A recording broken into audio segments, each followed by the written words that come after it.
There isn't a day that goes by here in Texas that someone doesn't pick up on my accent, and then we get into the inevitable conversation. I'm like, well, where are y'all from? I'm fascinated, and I'm always like, oh, I love your accent too, but I'm like, I'm Asian-born British.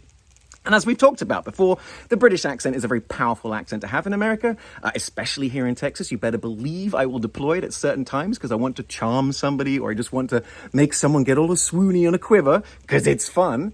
But there is something else about the British accent, and it actually reminds me of a pretty interesting story that goes all the way back to 1849 in Texas.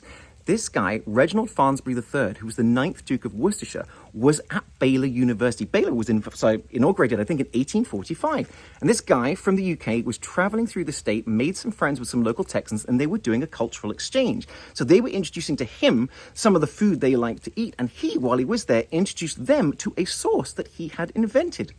The 9th Duke of Worcestershire. This was Worcestershire sauce, or Worcestershire sauce, as they'll say in this part of the country. But interestingly, this is how Worcestershire sauce actually got into America and started building its popularity. And the reason this reminds me about British accents is you will believe anything that we say if we say it with enough conviction.